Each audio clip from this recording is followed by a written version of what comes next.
Hola a todos, buenas tardes, bienvenidos a quienes están incorporando a esta sesión en vivo de La Palomita Cultural. Estamos en la tercera sesión de esta serie en la que hablamos sobre películas y sociedades. Tomamos una película de referencia y abundamos un poquito de fondo en la sociedad en la que se habla en esa película. En las sesiones pasadas hablamos de Pocahontas, en la sesión pasada hablamos de sociedades americanas también con la película de Danza con Lobos, y en esta sesión es una sesión especial porque vamos a hablar de una sociedad mexicana, vamos a hablar de situaciones que se viven en México con las sociedades indígenas mexicanas, y es a través de la película Roma. Esta película, como ustedes saben, fue muy exitosa, salió en 2018, la dirigió Alfonso Cuarón y fue grabada en la Ciudad de México. En particular no habla específicamente de una sociedad, pero sí habla de una persona mixteca que es una de las protagonistas de la película. Entonces, a través de ella y del contexto que ella vive como empleada doméstica, vamos a hablar de los mixtecos y de estas situaciones que abundan en nuestro país. Bueno, pues para empezar, sabemos que la película de Roma trata sobre la vida del director, de cuando era niño, de la persona que trabajaba en su casa, de su familia, de su mamá, de sus hermanos, de las situaciones familiares que surgían ahí en esos años. Y está ambientada más o menos para los principios de 1970. Nuestra artista principal es Cleo, que Cleo es la trabajadora de la casa de Paco y de los otros niños, y nuestra otra artista principal es Sofía, que es la madre de familia de esta, pues de todo el drama, ¿verdad? Ambas tienen ahí situaciones complicadas con sus parejas, en su vida diaria, en el hogar, en la forma en la que viven, en la forma en que se expresan incluso, pero pues vamos a enfocarnos de primera mano un poquito más en Yalitza Aparicio, que es nuestra figura principal, porque su figura no solamente es importante en la película de Roma como mixteca, sino también en la vida real, cosas que se suscitaron después de esta película. Bueno, pero para empezar, sabemos que Cleo es una mujer mixteca, entonces vamos a hablar de los mixtecos. Los mixtecos, como ustedes saben, y como todas las sociedades indígenas del mundo, tienen un nombre propio al que se autoadscriben a sí mismos y un nombre al que le llaman los demás. El nombre del que le llaman los demás, que sería como el exónimo, como le llaman de fuera, es mixtecos, pero el nombre al cual se llaman a sí mismos es Tunsavi. Tunsavi en su idioma significa pueblo de la lluvia. Y bueno, esta sociedad habita principalmente en la región montañosa entre Oaxaca, Puebla y Guerrero. Esta sociedad es muy importante para la historia de México porque es una de las sociedades o civilizaciones más grandes que había cuando se llegó el momento de la conquista y demás, ¿no? Era una sociedad grandísima, pero tiene una peculiaridad que abunda en la mayoría de las sociedades y que muchas veces es ignorado por todos los que no formamos parte de esas sociedades. Y esta peculiaridad es que muchas veces podemos pensar que porque se dicen mixtecos, ya todos son mixtecos, y todos los que se dicen mixtecos, todos hablan igual, todos piensan igual, todos creen en lo mismo, todos hacen las mismas actividades, pero en este caso no es así, y los mixtecos es una prueba muy grande de esto, porque por lo menos entre los mixtecos hay muchas variantes culturales. En su lengua, por ejemplo, el Tunsavi tiene aproximadamente 87 variantes lingüísticas, que son pues muchísimas, ¿no? Y cada una de esas variantes pertenecen tal vez a una comunidad o varias comunidades que están un poquito relacionadas, están tal vez juntas geográficamente, pero todas son diferentes. No podemos decir que los mixtecos, ya por ser mixtecos, todos son iguales. Esto de ser comunales, ¿no? O sea, que haya comunalidades, que haya formas de vida distintas entre cada comunidad y sobre todo que no se consideren iguales por ser mixtecos, sino que cada uno incluso tiene su particularidad en nombre como en idioma y son tal vez incluso algunas variantes lingüísticas son inteligibles entre ellas, otras son un poquito más fácil de comprender de unos a otros, pero otras pueden ser más complicado de que pueda haber comunicación. Entonces no pensemos que los mixtecos son todos, no, sino que hay variantes y que son distintos. Y podemos poner un ejemplo muy sencillo, por ejemplo, con los mexicanos. Nosotros en Chihuahua también somos mexicanos, al igual que las personas de Yucatán, pero las personas de Yucatán tienen prácticas culturales muy diferentes a las que tenemos nosotros aquí en Chihuahua. Y podemos decir que todos somos mexicanos, claramente sí, pero tenemos diferencias muy notables, incluso en la manera de hablar, en la manera de entendernos y demás. E incluso en esos ejemplos en donde no estamos hablando de sociedades indígenas, ni estamos hablando de personas de otro país, ni estamos hablando de diferencias económicas o económico-sociales o de cualquier otra manera, de todas maneras existen muchos rasgos de discriminación, ¿verdad? Y pues pasa en estas sociedades, imagínense, pues en las sociedades que son un poquito más minoritarias. La sociedad mixteca tiene tradiciones muy similares a las de la mayoría de las sociedades mesoamericanas, que se conoce, pues lo que se ha conocido como la área de Mesoamérica, ¿verdad? Que ya ha sido también un tema muy discutido sobre si existe Mesoamérica, Aridoamérica, además, pero pues sabemos que esas sociedades tienen algunas características culturales muy similares y pues entre ellas pues están los dioses, las figuras míticas o deidades, como pueden ser la figura de la serpiente, la figura del jaguar o la figura del venado, ¿verdad? Y bueno, su idioma viene de una familia lingüística a la que se le llama otomangue, entonces están lingüísticamente emparentados, no son iguales, repito, no son iguales, son muy distintas, pero están emparentadas con idiomas como el zapoteco y el otomí, y sabemos que a las personas zapotecas usualmente las encontramos en la parte de Oaxaca y a las personas otomí las encontramos un poquito más al centro, en el Estado de México, Querétaro, más al centro de México, ¿verdad? Y bueno, también otra característica con las sociedades de Mesoamérica, que es algo que ya habíamos visto, en otras sociedades, es la agricultura. La agricultura y principalmente pues lo que es el chile, el maíz, que es muy importante también aquí. Vemos que el maíz está haciendo como un recorrido, ¿no? en América, en las sociedades americanas. Entonces, pues es muy simbólico en muchas sociedades. Y también el frijol. Bueno, ahora si hablamos de los mixtecos en tiempos recientes o mixtecos en la actualidad, nos podemos encontrar que tenemos a una sociedad que es muy buena en todo lo que tiene que ver con la comercialización, con todo lo que son los comerciantes y las ventas, aparte de que son una sociedad muy rica en varias cosas como la artesanía o incluso los bordados. Quien ha tenido oportunidad de ver bordados, pues sabemos que tienen como que esta habilidad en comercios chiquitos, como las personas que vemos vendiendo tal vez pepitas o artesanía, y sobre todo el uso de la semilla, ya que hay mucha habilidad ahí para el manejo de la artesanía. Y pues el uso de los bordados, y algo muy importante de la sociedad mixteca es que sus bordados están basados en códices, y los códices, pues como ustedes saben, pues es una tradición muy antigua, y aparte está muy asociado a que fueron de las primeras sociedades que tuvieron un sistema de escritura. Muchas veces pensamos, muchas veces, la mayoría, que las sociedades indígenas no tienen sistemas de escritura o que porque no escriben sus idiomas hay como una falta, podría llamarse, de desarrollo, pero no es así. Realmente hay sociedades que sí tienen sistemas de escritura y son muy complejos, y uno de ellos es el sistema de escritura base de los mixtecas y todo el sistema de códices, que esto también va muy emparentado con la religión y con las creencias y demás. Y bueno, también en la actualidad tenemos a figuras muy famosas, bueno, en la actualidad y en los últimos 2 siglos, ¿no?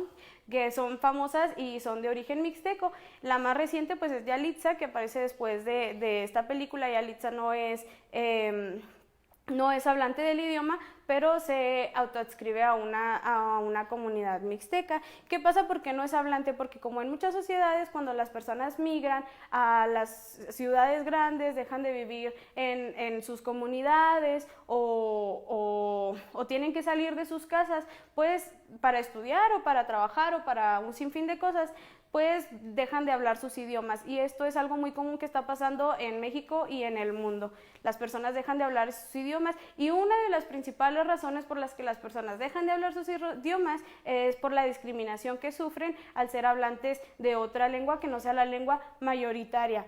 Porque aquí es un buen punto para decirles que si ustedes pensaban que el español es el idioma oficial de México, pues estamos en un error, ya que todos los idiomas de México, las 68 lenguas indígenas y el español, o sea, los idiomas que estaban antes de la conquista, son todos idiomas oficiales. Que nuestro sistema político de alguna manera no tenga traducciones para todos los idiomas por la diversidad tan grande que hay, no significa que no todos los idiomas deben de tener la misma importancia, sino al contrario, tanto la Constitución como cualquier trámite en el registro civil, en cualquier lugar al que nosotros vayamos, tenemos el derecho de recibir atención en nuestros idiomas. En este caso, la mayoría de las personas son hablantes de español, y ha sido bastante más sencillo para muchas instancias dar solamente la información en español, pero es un derecho que los idiomas se respeten y se les dé toda la información en sus respectivos lenguas. Entonces, pues hay que pensar en las 69 idiomas oficiales de México, las 68 lenguas indígenas que estaban antes de la conquista y el español. Tenemos muchísimos más idiomas, ¿verdad? Hay mucha diversidad, pero pues hasta ahorita nada más, esos son los 69 oficiales. Porque me ha tocado ver en algunos congresos, por ejemplo, en el Congreso de las salas de diputados o de todo esto de legislatura, que algunas personas dicen que por qué algunos diputados hablan en su idioma si los demás no le pueden entender. Pues estamos en el derecho de hablar en el idioma en que nosotros querramos. Ya será obligación, en este caso del Estado, de darle a las demás personas la traducción correspondiente, en este caso a los hablantes de español, cuando tú quieras dar una información en tu idioma materno. Y bueno, vamos a seguir hablando un poquito más a fondo de los mixtecos, y vamos a tomar un tema en específico para partir de los problemas sociales que se presentan muchísimo en México. Y este tema en específico pues va a ser la migración. Como les decía anteriormente, la migración es súper común en todas las sociedades. ¿Por qué migramos? Migramos incluso de un lugar a otro, cerquita, o a otro estado, a veces porque queremos ir a estudiar y la universidad está en otro lugar, o la escuela, o porque queremos trabajar en el lugar en el que vivimos ya no hay oportunidades de empleo, o porque un problema familiar, o pueden ser mil causas por las cuales nosotros nos movemos, nos desplazamos de un lugar a otro. Como les decía anteriormente, esto también ha provocado mucho desplazamiento de aspectos culturales, pero en especial nos topamos con ciertos temas de los que podemos abundar a través de la migración. Veía en algún material sobre la película que Yalitza Aparicio, al momento de hacer su audición, tenía mucho miedo porque había mucha trata de personas. Si ustedes están enterados, la trata de personas en México es uno de los 5 problemas más grandes que existen, ¿no? Entonces a la gente le da miedo salir de sus comunidades o tener más oportunidades de trabajo, en este caso incluso salir en una película como actriz o como actor, porque tienes miedo de que te llegue a alguna de estas situaciones, ¿no? O cuando nos da miedo a nosotros tal vez ir a ciertos lugares de México, o a las personas que les da miedo venir a ciertos lugares de México por los problemas de violencia, tal vez puede ser. Entonces estos problemas son muy graves y también están aunados al movimiento de las personas, ¿no? La trata de personas es peligroso porque no sabes a dónde vas a ir, si realmente te están ofreciendo un trabajo digno o si realmente es para algo que le va a servir a tu vida, o entonces te crean un ambiente de miedo, de inseguridad, que también te priva a ciertas posibilidades de crecimiento de tu persona.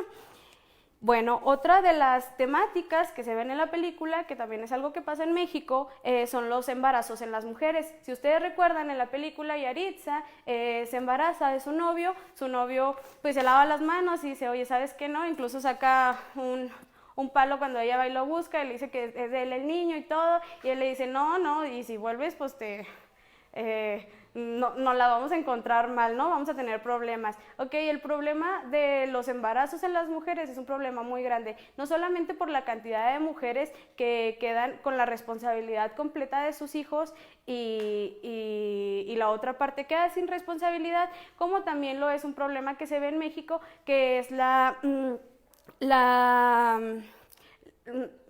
extracción de las funciones reproductivas de las personas totalmente involuntarias. En México, desde 1994 se registran casos de que a personas indígenas, tanto hombres como mujeres, con falsos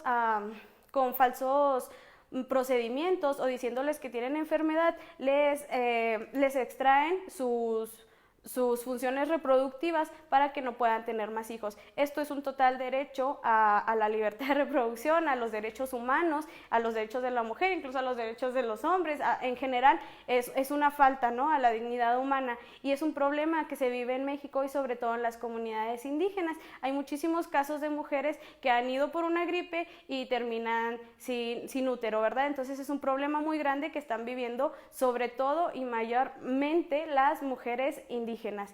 Entonces, pues es un tema que se tiene que tratar y es un tema muy delicado, que en este caso vimos en la película como a ella pues se le muere su bebé, no es precisamente lo que le pasó, pero pues corre también el riesgo, entonces pues es algo que tenemos que saber que también está sucediendo.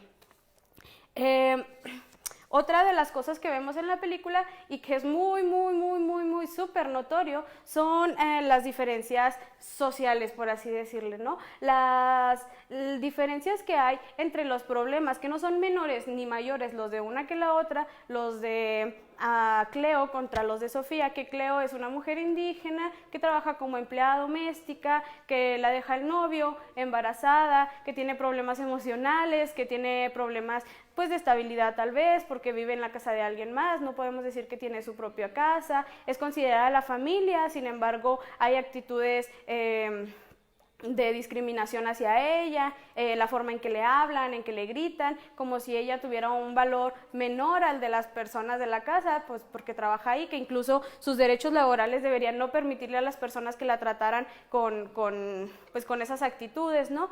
Y estamos hablando tal vez de la ficción, porque es Roma, es una película, pero pues Roma está muy basada en la realidad y creo que nosotros hemos visto esas situaciones en múltiples ocasiones de nuestra vida. Entonces lo vamos a poner en la balanza con el caso de Sofía. Sofía es una mujer que es químico, tiene un buen trabajo, tiene un esposo que ayuda con la casa, luego tienen problemas ahí maritales, pero todo bien, tiene 4 hijos, tiene su propio bien, que es su casa, mantiene el control, ¿no? Y también tiene muchos problemas, pues con la situación que está viviendo con su esposo, tiene problemas para tratar a sus hijos, porque el mismo estrés la obliga a tener un carácter más rudo, más fuerte con niños, tiene que empezar otra vez desde el principio, ella misma, cuando se separa, ¿no? Aprender a convivir con sus hijos y trabajar al mismo tiempo y estar en su casa y demás, ¿no? Entonces ambas tienen problemas, pero vemos una diferencia muy grande que también es importante mencionar, que son la diferencia estratificada de su poder tal vez adquisitivo de cada una, de lo que cada una tiene, que eso también las ayuda o hasta cierto punto les permite conllevar su vida de una manera distinta y con más beneficios a una que la otra. Y si hablamos del caso de Cleo específicamente, que tenemos ya un contexto de ser mujer indígena, de trabajar en un hogar, pues nos podemos meter un poquito a su papel, ¿no? Como mujer indígena y empleada doméstica. Bueno, estamos hablando ahora de una discriminación más grande, vamos a abundar un poquito en la discriminación porque es notable que la discriminación es un punto importante en esta película. Podemos hablar de la discriminación por género, que por ser mujer, en algunas escenas se ve como le empujan o no hay cuidado con ella o muchas escenas múltiples, ¿no? Incluso puede ser la discriminación por origen étnico, también puede ser la discriminación por su condición social o socioeconómica, puede ser incluso la discriminación por su edad, por ser una mujer joven, estar embarazada, ¿no? También lo puede llevar a a escenarios de discriminación. Y también podríamos ver algunos puntos más extenuantes dentro de la vida de Cleo, como puede ser su jornada laboral, cuántas horas estaba trabajando Cleo para lo que ella ganaba, si ella tenía las prestaciones necesarias como empleada doméstica, cuáles eran su escolaridad, si no estaba haciendo doble jornada y si todo esto estaba siendo respetado. Por ejemplo, cuando se embaraza, pues la llevan al médico, ¿no? Y la atienden, el seguro social y todo esto, pero pues realmente se estaban respetando todos los derechos de Cleo, o por ser una mujer indígena todo esto se olvidó y no se terminó respetando, ¿no? Entonces, si hablamos del trabajo doméstico en México, que es un tema muy largo y no lo podemos abundar todo, pero podemos hablar de él un poquito. Bueno.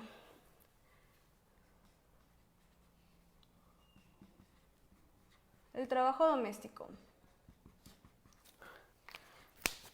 Sabemos que en México existe una cantidad asombrosa de personas que se dedican a este empleo, y específicamente vamos a poner especial interés a las personas indígenas que se dedican a través de migrar a lugares al trabajo doméstico. Aquí nos vamos a topar con otra barrera, ¿no?, que ya nos habíamos topado en Pocahontas, la barrera lingüística. Llegan las personas, muchas veces no hablan español, eso les priva a conseguir algún tipo de trabajos, a pesar de que sean muy buenas haciendo ciertas cosas, o incluso que su contexto, no sé, un ejemplo, si viene de un contexto rural, que en un contexto urbano no puedan desarrollarse con total plenitud en ciertas actividades. Pero sabemos que el trabajo doméstico, a pesar de ser un trabajo que no en todos los lugares está bien retribuido y no está del todo bien organizado por las situaciones que se prestan, sabemos que se podría analizar desde un trabajo de exclusión social, o sea, qué tipo de exclusiones o qué tipo de situaciones desenvuelven las personas que trabajan en trabajo doméstico. Bueno, hay mucha vulnerabilidad aquí porque la mayoría de las personas que se dedican a esto son mujeres, entonces son trabajadoras informales, muchas veces se contrata a mujeres indígenas porque viven en desconocimiento, muchas veces es más fácil que puedan violar a sus derechos civiles, a sus derechos políticos, a sus derechos sociales y sobre todo a sus derechos laborales por el desconocimiento que se tiene de la situación. Sin embargo, a pesar de que pues tenemos leyes, legislatura que debería de modular todas estas situaciones, pues en México se vive esta situación que las empleadas domésticas muchas veces son personas de algún origen étnico o origen indígena. Bueno, esto refleja muchas cosas en la vida de estas personas también, que son vallas muchas veces para su desarrollo personal o de sus familias. En otras ocasiones no, son trabajos muy buenos. Hablamos ahora en este caso de las vertientes malas, pero hay que decirlo también, hay vertientes que son buenas, ¿verdad? Aunque mayoritariamente no. Bueno, en esto se puede ver en las malas la presencia de ingresos insuficientes, la falta de seguridad social, la privación económica, incluso la ruptura de lazos familiares con las personas de sus casas, lazos sociales tal vez, y la marginación también. Entonces, esto también aumenta a que no haya empoderamiento entre las mujeres, a que se sientan tal vez infravalorizadas a lo que realmente valen cada una de ellas, ¿no? Y bueno, en la mayoría de los países y sobre todo en México, el servicio doméstico es pues la entrada de trabajo para las mujeres que viven en más estado de pobreza. Ha sido una puerta para que estas mujeres puedan desarrollar una actividad económica, ¿no? Pero pues también esto va incluido a que hay menos posibilidades de educación, de terminar la escuela, de vivir en una mayor exclusión social, y factores también muy malos y muy difíciles como la contratación de niños para trabajo doméstico, que eso pues en México no es legal, y factores como que se crea que cualquiera de las sociedades indígenas que nos rodean son menores a la sociedad mestiza, ¿no? Que también eso es un brutal y total error, ¿no? Porque todas las sociedades, a pesar de que tenemos maneras distintas de ver la vida, tenemos el mismo valor como sociedades. Y bueno, pues estas situaciones dan mucha vulnerabilidad, es una de las situaciones que desenvuelve la historia de Cleo, ¿no? Lo difícil que es el trabajar en un hogar, el trabajar para alguien, el ser mujer reconocer el ser indígena y el pertenecer a una sociedad indígena en tu no contexto, en contextos nuevos, en un México que no respeta muchas leyes, muchas veces, pero para lo cual se necesita hacer participación y sobre todo participación ciudadana para que estos contextos sean mejor desarrollados, para que tengan mejores posibilidades laborales y para que llegue un momento en el que nos tengamos que privar de ver estos casos que no alientan a buenas posibilidades de una vida digna, ¿no? De una alimentación digna, incluso puede ser, ¿no? Que es lo que se busca, que todas las personas tengan pues la posibilidad de tener su propio hogar, tengan la posibilidad de consumir comida que les llegue bien, y sobre todo, que no se haga de menos por tener rasgos culturales distintos. Entonces, pues ese es básicamente el trabajo. Hemos visto a través de las diferentes películas que se han visto en estas 3 sesiones que la discriminación es un rasgo compartido entre todas y sobre todo creo que esta es un buen ejemplo y es la enseñanza más pues vemos la película, espero que la vean, pero la enseñanza es ver cómo a veces pensamos que es una película muy bonita, tiene muy bonitos cuadros, el audio está magnífico, se hizo un arte visual sorprendente, pero pues ¿qué nos está tratando de decir realmente, no? O sea, ¿qué está pasando en las sociedades? ¿Qué está pasando en nuestros días, en las cosas que nos rodean? Porque pues la ficción no está tan alejada de la realidad en este caso, son situaciones con las que nos topamos y que muchas veces no concebimos, o sea, que las vemos pero nos pasan de largo o no las asociamos realmente con la realidad. Entonces, pues a partir de esto, los invito a todos a que vean Roma, a que identifiquen qué cosas de esa película pueden ser transportadas a las vidas de ustedes y cómo ustedes pueden mejorar estas situaciones, ¿no? Entonces, pues vamos a reflexionar en la película de Roma, vamos a verla una vez más, vamos a entrarle con las palomitas a Roma, vamos a ver la vida de Cleo, vamos a ver la vida de Sofía y vamos a ver la vida de nosotros mismos y de nosotras mismas, ¿no? Como mexicanas y pues qué está pasando ahí y por lo pronto esto fue Roma, nos vemos la siguiente sesión, los esperamos a todos, esperamos que les haya gustado este video y muchas gracias por seguir al pendiente y también pues a seguir viendo el contenido de Cultura en Casa, que estamos todos los días con un programa muy muy bueno por todas las redes de la Secretaría de Cultura.